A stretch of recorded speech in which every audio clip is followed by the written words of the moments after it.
Hello दोस्तों, क्या हाल है। आज तारीख है 21 जुलाई 2023, दिन शुक्रवार। आज का पंचांग श्रावण माह शुक्ला तृतीया। आइए नजर डालते हैं देश और दुनिया के खास खबरें पर। रेल मंत्रालय ने पुनर्विकसित किए जा रहे उत्तर प्रदेश के अयोध्या रेलवे स्टेशन की ताजा तस्वीरें और प्रोग्रेस रिपोर्ट शेयर की है। रेलवे ने बताया है कि स्टेशन का आर्किटेक्चर श्री राम जन्मभूमि मंदिर से प्रेरित है। Station building, parking area, water supply, विद्युतीकरण, स्टेशन बिल्डिंग, साइनेज जैसे काम पूरे किए जा चुके हैं। बिहार के बांका जिले के एक स्कूल के मिड डे मील में छिपकली मिलने की आशंका के बीच करीब 100 बच्चों की तबीयत बिगड़ गई, जिन्हें इलाज के लिए एक सामुदायिक स्वास्थ्य केंद्र ले जाया गया। हालांकि जिला प्रशासन ने खाने में छिपकली निकलने की बात का खंडन किया है। सभी बच्चों को अस्पताल से छुट्टी दे दी गई है। प्रधानमंत्री नरेंद्र मोदी ने मणिपुर में महिलाओं को नग्न कर घुमाए जाने के वीडियो पर बोलते हुए गुरुवार को कहा, मैं सभी मुख्यमंत्रियों से आग्रह करना चाहता हूं कि वे अपने राज्यों में कानून व्यवस्था को और मजबूत करें। उन्होंने कहा, घटना चाहे राजस्थान की हो, छत्तीसगढ़ की हो या मणिपुर की हो, कानून व्यवस्था का महत्व राजनीतिक वाद विवाद से ऊपर है। सुप्रीम कोर्ट ने दिल्ली में अधिकारियों के ट्रांसफर पोस्टिंग पर केंद्र के अध्यादेश से जुड़े मुद्दे को 5 जजों की संविधान पीठ के पास भेज दिया है। इससे पहले सुप्रीम कोर्ट ने इस मामले में केंद्र को नोटिस जारी किया था। इस अध्यादेश के जरिए दिल्ली के उप राज्यपाल को ट्रांसफर पोस्टिंग के मामलों में अंतिम निर्णय का अधिकार दिया गया है। पहलवानों से यौन उत्पीड़न केस में बृजभूषण शरण सिंह को बड़ी राहत, कोर्ट ने मिली नियमित जमानत। अब किसी और के साथ शेयर नहीं कर सकेंगे नेटफ्लिक्स पासवर्ड, कंपनी ने शुरू किया पेड शेयरिंग फीचर शुरू कर दिया है। कंपनी ने भारत में बैन करने से पहले 2023 की शुरुआत में संयुक्त राज्य अमेरिका के अपने घरेलू बाजार में इसी तरह के कदम उठाए थे। यानी अब जो आपके फैमिली मेंबर नहीं है, उन्हें नेटफ्लिक्स देखने के लिए अपने अकाउंट से साइन अप करना होगा। झारखंड कर्मचारी चयन आयोग JSSC ने 26,001 शिक्षकों के पदों पर भर्ती निकाली है। इन पदों पर आवेदन की प्रक्रिया फिलहाल शुरू नहीं हुई है। रजिस्ट्रेशन 8 अगस्त 2023 से शुरू होगा और उम्मीदवारों को 7 सितंबर 2023 तक का मौका दिया जाएगा। बता दें कि इन पदों पर उम्मीदवारों की नियुक्ति झारखंड प्रारंभिक शिक्षक संयुक्त प्रतियोगिता परीक्षा 2023 के माध्यम से होगी। इलेक्ट्रिक कार और 2 व्हीलर पर 1 लाख रुपए तक सब्सिडी दे रही योगी सरकार। उत्तर प्रदेश सरकार ने एक पोर्टल upfsubsidy.in लॉन्च किया है, जिसके माध्यम से ऑनलाइन सब्सिडी का लाभ उठा सकते हैं। 14 अक्टूबर के बाद इलेक्ट्रिक वाहन खरीदने वाले ग्राहक सब्सिडी का दावा करने के पात्र होंगे। माझी कन्या भाग्यश्री योजना, इस योजना में सरकार बेटियों को 50,000 रुपए आर्थिक सहायता देती है। इस योजना को सरकार ने 1 अप्रैल 2016 से शुरू किया है। महाराष्ट्र सरकार ने लड़कियों के आंकड़ों को बढ़ावा देने और लड़कियों को सशक्त बनाने के लिए इस योजना को शुरू किया है। माझी कन्या भाग्यश्री योजना का लाभ केवल महाराष्ट्र के निवासी को मिलेगा।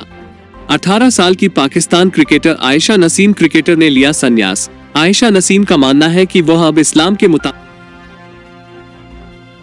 तेलंगाना में गोदावरी नदी में जलस्तर बढ़ने के कारण सरकार ने आपातकालीन अलर्ट जारी किया है।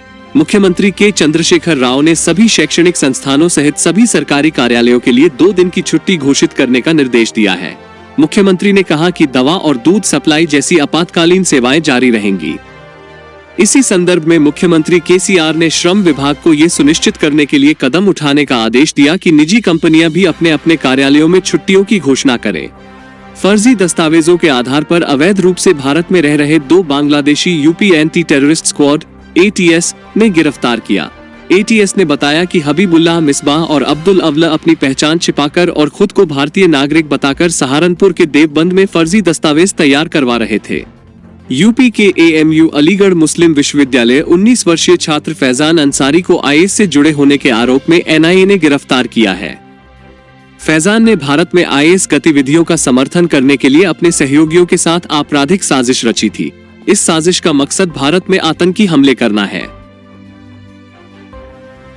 कर्मचारी चयन आयोग SSC जल्द ही central police organisation CPO, police sub inspector और central armed police force CAPF में सब इंस्पेक्टर के पदों पर वैकेंसी जारी कर दी गई है।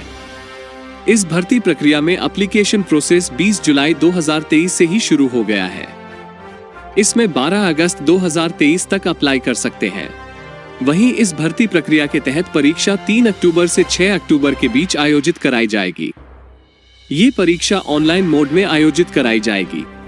बिजली पानी के बाद दिल्ली में करीब 3 लाख गरीबों को दिल्ली सरकार अंत्योदय अन्न योजना AAY के अंतर्गत लाभार्थियों को चीनी फ्री मिलेगी। चीनी, केजरीवाल सरकार का बड़ा ऐलान, दिसंबर 2023 तक मुफ्त बांटी जाएगी। भाजपा नेता विजय सिंह की मौत के मामले में बड़ा खुलासा हुआ है। पोस्टमार्टम रिपोर्ट में बताया गया है कि विजय सिंह की मौत पुलिस की लाठीचार्ज से नहीं बल्कि हार्ट अटैक के कारण हुई थी। पटना जिला प्रशासन ने PMCH के पोस्टमार्टम रिपोर्ट के आधार पर यह जानकारी दी है। बता दें कि इसी 13 जुलाई को भारतीय जनता पार्टी द्वारा विधानसभा मार्च कार्यक्रम आयोजित किया गया था। ट्रेन से यात्रा करने वाले लोगों के लिए खुशखबरी है। अब उन्हें जर्नी के दौरान ट्रेन में खाना खाने के लिए ज्यादा पैसे खर्च नहीं करने पड़ेंगे। इंडियन रेलवे यात्रा के दौरान सस्ते दर पर यात्रियों का खाना उपलब्ध कराएगा। इसके लिए रेलवे में एक नई स्कीम लॉन्च की है। खास बात यह है कि अब यात्री 20 रुपए में भी अपना पेट भर सकते हैं। देश के 64 रेलवे स्टेशन पर इस स्कीम को शुरू किया जाएगा। चंद्रयान के बाद इसरो ने तमिलनाडु के महेंद्रगिरी में बने प्रोपल्शन कॉम्प्लेक्स IPRC में गगनयान की सर्विस मॉड्यूल का सफल टेस्ट किया है।